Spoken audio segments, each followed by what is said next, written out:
नमस्कार दोस्तों, आप देख रहे हैं आई शिक्षा और आज मैं बात करने जा रहा हूँ इम्यूनाइजेशन शेड्यूल यानी टीकाकरण के तालिका के बारे में। जो मैं तालिका बोलने वाला हूँ वो गवर्नमेंट ऑफ इंडिया के रिकॉग्नाइज्ड है और इसके अलावा भी आपको मार्केट पे या फिर कोई भी प्रैक्टिशनर के पास आपको एक दूसरा शेड्यूल मिल जाएगा। लेकिन उसको लेके मैं नहीं बात करने वाला हूँ, उसको लेके एक सेपरेट वीडियो में बाद में बना लूँगा। तो चलिए दोस्तों, देखते हैं क्या क्या वैक्सीन आपके बच्चे को देना चाहिए और क्या क्या रूल्स उसके लिए ज़रूरी है। तो चलिए शुरू करते हैं। तो पकड़ लीजिए, कोई बच्चे का जन्म 1/1/17 को हुआ है तो इसी को हम बेस पकड़ेंगे और इसको पकड़ के उसके वैक्सीनेशन के शेड्यूल को आपको बताने वाला हूँ। चलिए शुरू करते हैं। कोई बच्चा अगर जन्म ले कोई भी हॉस्पिटल या फिर कोई नर्सिंग होम पर और अगर वहाँ पे कोई भी कोल्ड चेन का मीन्स कुछ फैसिलिटीज़ होता है, मतलब वैक्सीन रखने का कोई फैसिलिटीज़ होता है, तो उस बच्चे को तुरंत ये 3 BCG hepatitis B and OPV ये 3 देना बहुत आवश्यक है। जानने वाली बात यह है कि ये BCG अगर आप एट बर्थ यानी जन्म के तुरंत बाद नहीं दे सकते तो आपके पास 1 साल तक उसको देने की छूट है। आप 1 साल के अंदर उसको ये BCG दे सकते हैं। अगर आप एक हेपेटाइटिस बी को तुरंत नहीं देते हैं विदिन 24 आवर्स तो आपके पास कोई ऑप्शन नहीं है, क्योंकि 24 आवर्स कोर्स करने के बाद ये दे के कोई लाभ नहीं है। उसके बाद आता है OPV अगर आप जन्म के तुरंत बाद नहीं देते हैं तो आपके पास रहेगा 14 डेज।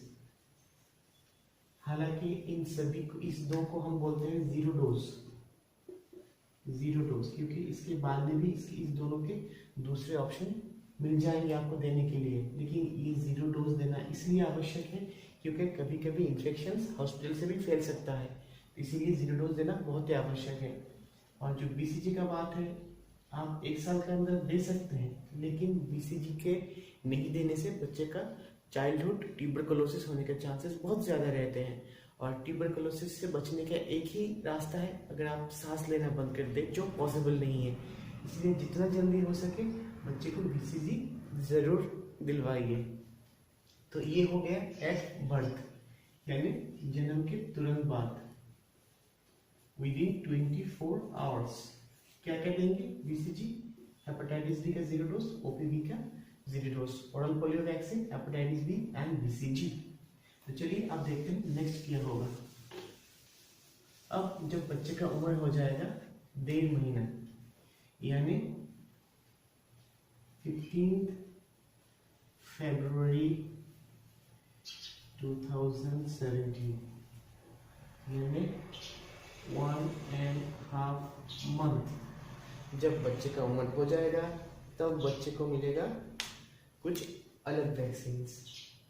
क्या क्या वो है? वो है OPV का फर्स्ट डोज,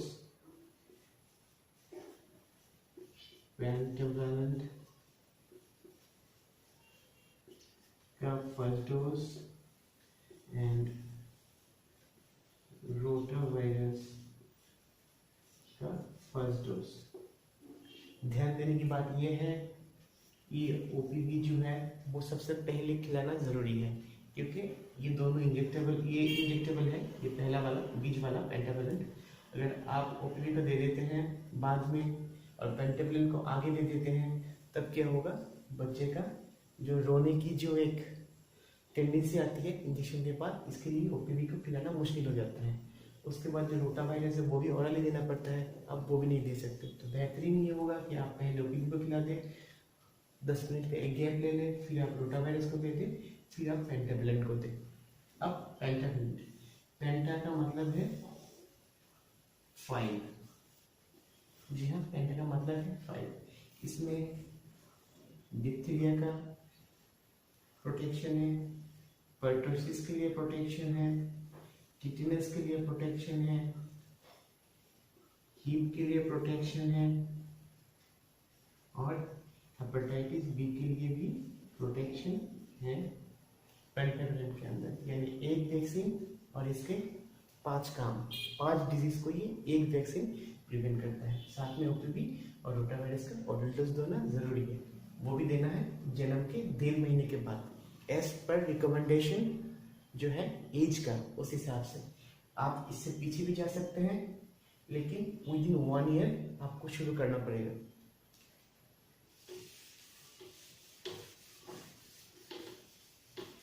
अब ये चला गया 1.5 महीने का, उसके बाद आएगा 2.5 महीना, यानी 2.5 मंथ का। तब बच्चे का उम्र हो जाएगा 15 मार्च 17। तब बच्चे को मिलेगा सेम ओपीवी का सेकेंड डोज, पेंटावैलेंट का सेकेंड डोज, रोटावायरस का सेकेंड डोज। एक ही बात है, ओपीवी के 2 है, रोटावायरस है, उनको पहले देना चाहिए, उसके बाद आपको देना चाहिए पेंटावैलेंट। अब आ गया जो है 3.5 महीने, अब हो जाएगा ये मार्च हो जाएगा, यानी अप्रैल।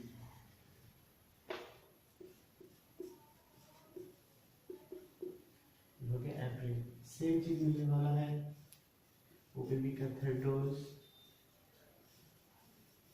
पेंटा का 3rd डोज और रोटा का 3rd डोज।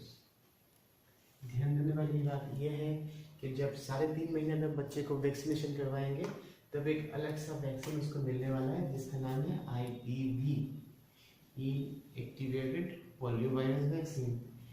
एक बच्चा तभी एलिजिबल होता है IPV के लिए जब उसको 3 डोजेस ऑफ OPV उसको दिया जाएगा, तभी एक बच्चा IPV के लिए एलिजिबल होता है। इसीलिए कोई बच्चा अगर 3rd डोज OPV ले लेता है, तब उसको साथ में IPV भी दिया जाता है, वो भी 3.5 महीना में। तो इसमें ध्यान देने की बात यह है, पहले आप OPV देंगे, उसके बाद देंगे आप रोटावायरस, फिर आप IPV, उसके बाद आप पेंटा को सबके लास्ट में देंगे। ये है पोषण करने के लिए और खिलाने के लिए रिकमेंडेशन। पहले OPV, उसके बाद रोटावायरस, फिर आप देंगे IPV, फिर आप देंगे पेंटावैलेंट। ठीक है, तो ये हो गया बच्चे का 3.5 महीने का। उसके बाद एक लंबा बच्चा और गैप आपको मिल जाएगा। उसके बाद जब बच्चे का उम्र 9 मंथ हो जाएगा, 9 मंथ, तो हो गया फरवरी, मार्च, अप्रैल, मई, जून, जुलाई, अगस्त, सितंबर। ठीक है, तो हो गया 1 सितंबर 2017। ठीक है, ये 9 महीने में बच्चे को 9 महीना कंप्लीट हो गया। तब बच्चे को मिलेगा मीजल्स का 1st डोज, जापानीज एनकेफेलाइटिस का 1st डोज।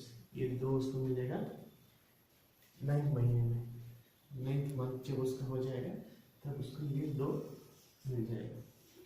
ठीक है, तो 1 महीने में इतना ही होगा आपको बच्चे के लिए। तो उसमें कुछ हेरफेर हो सकते हैं, क्योंकि बच्चा अगर कोई कारणवश बच्चा बीमार रहे, या फिर जहाँ पे आप वैक्सीन देने वाले हैं वहाँ पे कोई वैक्सीन अवेलेबल भी नहीं हो सकता है, तो इस कारण के लिए कभी कभी क्या होते हैं, कुछ वैक्सीन का शेड्यूल को चेंज करना पड़ता है।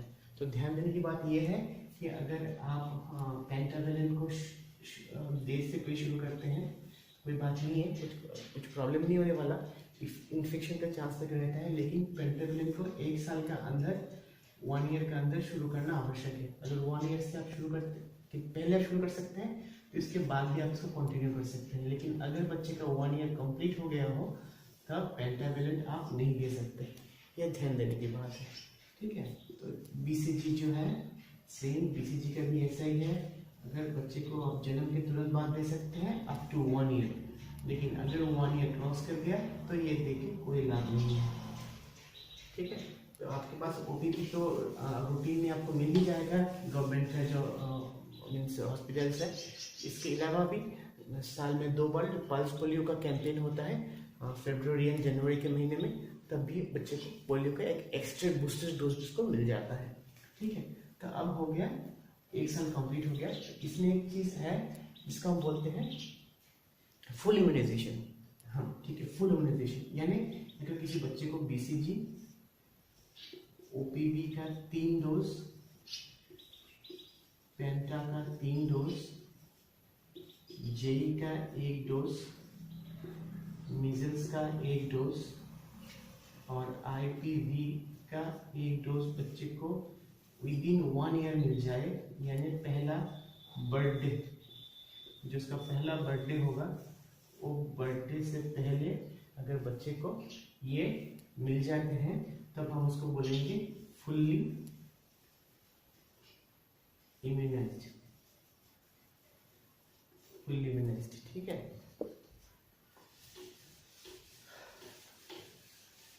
तो पकड़ लीजिए, आपके एक घर बनाए हैं जिसमें आप 4 RCC पिलर डाल दिए। अगर आपको लगता है कि ये घर मजबूत नहीं है तो आप 2 एक्स्ट्रा पिलर इसमें डाल सकते हैं, ठीक है, जिसको बोलते हैं बूस्टिंग अप। तो वैसे ही ये नॉर्मल जो बच्चे को वैक्सीन मिलता है उसको बूस्ट करने के लिए हम लोग कुछ एक्स्ट्रा बूस्टर देते हैं, ठीक है। तो इसके लिए बच्चे का उम्र जब 16 मंथ हो जाएगा, उसका 16 मंथ से 24 मंथ, इस बीच में बच्चे को OPV का बूस्टर दिया जाता है। साथ में दिया जाता है जेई का बूस्टर, यानी जेई का 2nd डोज, और उसको दिया जाता है मीजल्स का 2nd डोज। अगर किसी बच्चे को विदिन 24 मंथ यानी उसका 2 सालगिरह जो होता है उसका दूसरा बर्थडे से पहले अगर बच्चे को ये भी मिल जाए और पहले की जो वैक्सीन है फर्स्ट ईयर के वो भी सब मिल जाए, तब मैं बोलूँगा बच्चा कॉम्प्लीटली इम्यूनाइज्ड है, यानी उसको जितने भी मिलना चाहिए था उसको मिल चुका है, ठीक है। अब कुछ एक्सेप्शनल चीज़ है, जैसे जो मैंने बोला है वो सब है एज पर शेड्यूल। जैसे 1.5 महीना में आपको लेना है, आपको 2.5 महीने में लेना है, 3.5 महीने में लेना है, या फिर आपको 9 मंथ में लेना है। लेकिन ऐसा भी हो सकता है कि आपका बच्चा बीमार रहे जिस कारण आप उसको नहीं ले पाए, तो तब क्या होता है जो शेड्यूल से वो थोड़ा चेंज हो जाता है। लेकिन ध्यान देने की बात यह है कि जब भी आप उसको वैक्सीन दें तो मिनिमम जो गैप है वो आपको 28 डेज का रखना चाहिए, कोई भी सिंगल वैक्सीन का। और अगर ऐसा है कि एक बच्चे को आप पेंटावैलेंट भी देना है, उसको जेई भी देना है, उसको मिजल्स भी देना है, तो आप एक साथ भी दे सकते हैं, या फिर 4 दिन 5 दिन का गैप रख के भी आप दे सकते हैं, या फिर 1 दिन का गैप रख के भी दे सकते हैं। लेकिन सेम वैक्सीन का गैप मिनिमम 28 डेज रखना जरूरी है। तो बस इतना ही नॉर्मल शेड्यूल को लेके गवर्नमेंट जो शेड्यूल्स हैं, और वही इंडिया में सबसे ज़्यादा अवेलेबल होता है, तो इसीलिए मैं इस वीडियो को बनाया। और अगर आपको ये वीडियो अच्छा लगा तो ज़रूर इसको शेयर कीजिए, इसमें कमेंट कीजिए, और अगर इस चैनल को सब्सक्राइब नहीं किया तो ज़रूर सब्सक्राइब कर लीजिए